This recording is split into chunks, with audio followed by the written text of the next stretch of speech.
굿모닝 마켓입니다. 지난주 발표된 고용지표와 주식시장의 흐름을 함께 두고 고개를 갸웃하는 분들 계셨을 겁니다. 실업률이 전월보다 떨어지고 일자리가 늘어났지만 투자자들은 되려 경기 연착륙 가능성이 높아졌다는 긍정적인 방향으로 시장을 해석했습니다. 이번 주 주요 물가지표 발표와 12월 FOMC 회의를 앞두고 시장의 상승세가 이어질 수 있을지가 관전 포인트입니다. 지난주 금요일 뉴욕 증시는 3대 지수 일제히 오름세 보였습니다. 다우지수가 0.36%, S&P 500 지수가 0.41% 상승했고 나스닥 지수도 0.45% 상승 마감했습니다. 주간 상승률도 변동성이 거의 없었던 다우지수를 제외하곤 S&P 500 지수는 0.2%대, 나스닥 지수는 0.7%대 가까이 상승했습니다. 나스닥은 전고점을 바라보고 있고 S&P 500 지수는 2019년 이후 처음으로 6주 연속 상승세를 이어갔습니다. 시총 상위주들도 흐름 보시면 애플이 0.74%, 마이크로소프트도 0.88% 올랐고 엔비디아도 1.95% 오르는 등 2% 가까이 올랐습니다. 눈에 띄는 부분은 구글의 하락세인데요. 구글이 발표한 제미나이 영상이 실시간이 아닌 편집본이라는 소식이 들려왔습니다. GPT-4보다 우수한 성능을 자랑하며 언론에 공개가 됐었는데 앞으로 어떤 성능을 내놓을지 더 지켜봐야겠습니다.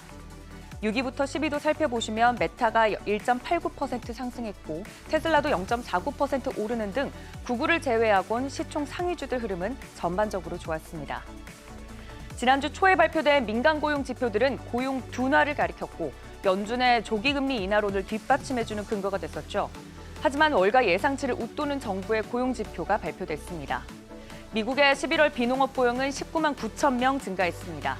전문가 예상치였던 19만 명 증가를 웃도는 수치고 전월 수치인 15만 명 증가와 비교해도 증가폭이 확대됐습니다. 지난달 17일에 종료됐던 전미 자동차 노조의 동시 파업 이후 파업 참여 노동자들이 일자리로 복귀하면서 실업률 감소를 이끌어낸 것 이외에도 의료, 레저, 숙박, 정부 고용 등이 고용 증가를 주도했습니다. 임금을 많이 주되 근무 시간이 감소하는 현상이 확산되면서 평균 시간당 임금 상승도 일어났습니다. 고용 시장이 여전히 견조하다는 데이터에도 불구하고 시장은 점진적인 고용 둔화에 따른 경기 연착륙 가능할 것이라는 기대감이 높아지면서 상승했었는데요.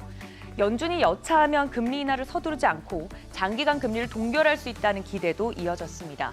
12월 금리 동결 확률은 97%, 내년 1월 동결 확률은 93% 정도로 유지가 됐던 반면 첫 금리 인하 시기는 3월에서 5월로 밀렸습니다. 채권 시장은 국채가 하락으로 반응을 했습니다. 지난주 조기금리 인하 기대감으로 국채 매수가 이어졌었는데 지표 발표 이후 빠르게 매도 우위로 돌아섰습니다. 2년물도 오르면서 4.7%대, 10년물도 4.2%대에 마감했습니다. 고용지표에 관한 전문가들의 평가도 대체로 후했습니다. 그 이유는 인플레이션 기대가 하락하고 소비자 심리도 개선됐기 때문이라고 설명했는데요. 미시간 대학 조사에 따르면 소비자 심리는 69.4로 7월 이후 최고 수준으로 상승했고 반면 인플레이션 기대치는 급락하면서 1년 인플레이션율 전망이 3.1%로 떨어졌습니다.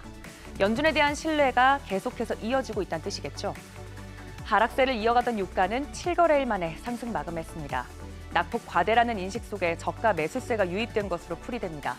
WTI 2.73% 오르면서 배럴당 71달러 선에, 브렌트유는 2.42% 오르면서 배럴당 75달러 선에 마감했습니다. 지난주에만 유가는 4% 가까이 하락하면서 여전히 비관론이 우세한 상황입니다. 이번 주는 소비자 물가지수와 생산자 물가지수, 그리고 FOMC 회의 등 중요한 이벤트가 주초에 몰려 있는데요. 과연 해당 이슈들까지 긍정적으로 해석하면서 연말 랠리가 이어갈 수 있을지 지켜보셔야겠습니다. 굿모닝 마켓이었습니다.